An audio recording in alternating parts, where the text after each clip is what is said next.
राष्ट्रपति भवन में कमाल करें ओडिया चित्रशिल्पी प्रताप बाड़तिया। प्रताप बाड़तियांकर घर रही गंजाम जिला गोपालपुर निर्वाचन मंडली रंगेलुंडा ब्लॉक अंतर्गत बड़कोशस्थली ग्राम। पिलाटी दिनरू से तुली माध्यम छोट बड़ चित्र आंकी था, किंतु एभली एक दिन आसला जहाँकि राष्ट्रपति भवन में निजर तुलीर जादूगर 7 दिन बितेबा पड़ा। आम सहित अच्छा प्रताप बाड़तिया सहित आम आलोचना करवा। ओडिशा भास्कर को स्वागत करुच्ची। एभली चित्रकला माध्यम आपण राष्ट्रपति भवन को गले, राष्ट्रपति भवन में 7 दिन बिताई विभिन्न भिन्न प्रकार चित्र आंकी। ये चित्रकला प्रति आपणकर आग्रह केबुटू बढ़िला? मो तो पिलाटी दिन मु जानिया माने प्रथम द्वितीय श्रेणी मत चित्र प्रति आग्रह थिला। मु देखि लेखा बही या बहीर छवि गुड़ी को कॉपी करूली, तो मते धीरे धीरे धीरे धीरे मु नार डिजाइन लिखिली, कौन से न्यूज़ पेपर रो छवि गुड़ा चित्र करी।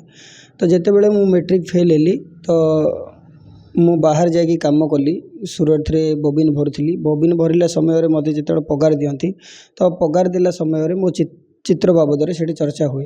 चर्चा हला परे सेठीर जो मालिक आउ मैनेजर मास्टर जी थांती से माने मते आदेश दियंती कि तू जाकि एथरे पाठ पढ़े, एते बहुत किछि रास्ता अच्छी आउ ये तोर जीवन को बहुत साकार करिवो। तो सेमानकर कथा बारंबार सुनला परे मते पाठ प्रति पुणी आग्रह होइतिला। तो मु बाहर 3-4 वर्ष काम कला परे मते लागिला जे नाइ मते पढ़िबा दरकार आ मु ए आर्ट लाइन को छाड़बी नाही। तो मु आसिला परे मैट्रिक पास कली, पुणी +2 पास कली। भुवनेश्वर 4 वर्ष ये चित्र कोर्स बीके कॉलेज रे पाठ पढ़ली। तापरे मुंबई रे 2 वर्ष पीजी कर। कोठी ना कोठी जिते चित्रशिल्प आंकुले, आप छोट छोट चित्र आंकुले, से चित्र माध्यम कला, से चित्रर कला पुणी थे आप पाठपढ़ा जगत को टाणी आनिला कि?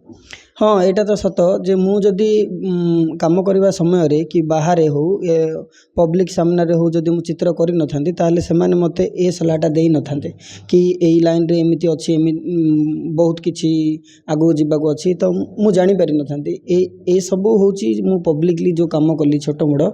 तो आख पाखर लोकंकर कमेंट आ लोकंकर जो प्रशंसा सेटा ही आज पर्यंत आनी। बॉम्बे रे आपण पाठ पढ़ले, चित्र मध्य शिखिले, राष्ट्रपति भवन को आपन को डाकरा केबे आसिला? तो मु बॉम्बे रे पढ़ुवा समय रे जिते बड़े मोर सेकेंड ईयर चली थाए, से समय आमर एग्जीबिशन भी पाखापाखि थाए। तो से समय मते राष्ट्रपति भवन रू लेटर आसथिला आमर ये रेसिडेंसी गोटे 7 दिन आपण करेंगे कि आपणकर पेंटिंग आम राष्ट्रपति भवन को दरकार। तो मुझे आग्रह हेली एवं मु भी कांटेक्ट कली कि तार कौन केमती कौन, तो से कहले स्टूडियो दिहब, रहा सुविधा अच्छी आउ गेस्ट हाउस रे रहिबे, सब ठीक ठाक है। तो 7 दिन काम कलु आउ ताई से विषय भी देते, से विषय को नहीं काम कलु। 2टा पेंटिंग सबमिट करके से एग्जीबिशन भी है 2 मास। से एग्जीबिशन पूर्व दिन प्रथम दिन राष्ट्रपति मैम ने आसिक आम सहित कथा होते आउ 45 मिनट धरिकी आम सहित कथबार्ता हेले आउ फोटो उठेकी गले। राष्ट्रपति भवन को गले निजर तुलीर जादूगर एमती कौन चित्र आंकीदेले जे आपन को 7 दिन पर्यंत रहा पड़ा और राष्ट्रपति मध्य आपणकर चित्रकला को देखि मनमुग्ध हो जाइछन्ते? नहीं, डायरेक्ट तो एमती परिचय हुए नहीं। तो ता पूर्वर मु बहुत आमर इंटरनेशनल रे भी काम करिछि, जोड़ा कि बड़ बड़ आर्टिस्ट मानक सहित मिसिकी काम करिछि मु जूनियर हिसाब रे। तो सेठू से माने तांको भल लगी कि जा ए पिलाटार मते चित्र भल लगी, तो से माने ने कि मो ना देथिबे। तो से हिसाब रे मु आगु जाइछि। सेठी आपण कोन चित्र आंकिले? सेठी आमर राष्ट्र बाबद को लेकिन गोटे चित्र है जे राष्ट्रपति आमर भारतीय राष्ट्रपति माने केमिति काम करती आर मानसिक स्तर रे केमिति हेबा दरकार ताकू नहीं गोटे चित्र होइछि। आ गोटे चित्र होछि आम भारत रे बहुत धर्म लोक रहीकि भी एकाठी रुहंती आ भलरे रुहंती, सेटा एकता को लेकिन गोटे चित्र होइछि।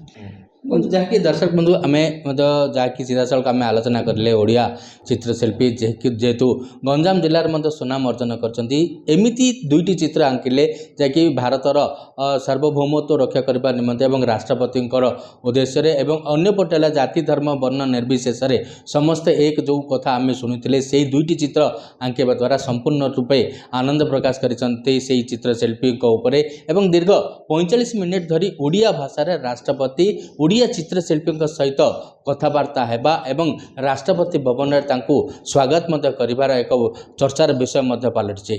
ब्रह्मपुर कैमरा पर्सन प्रशांत प्रतिनिधि किरण कुमार मिश्र ओडिशा भास्कर।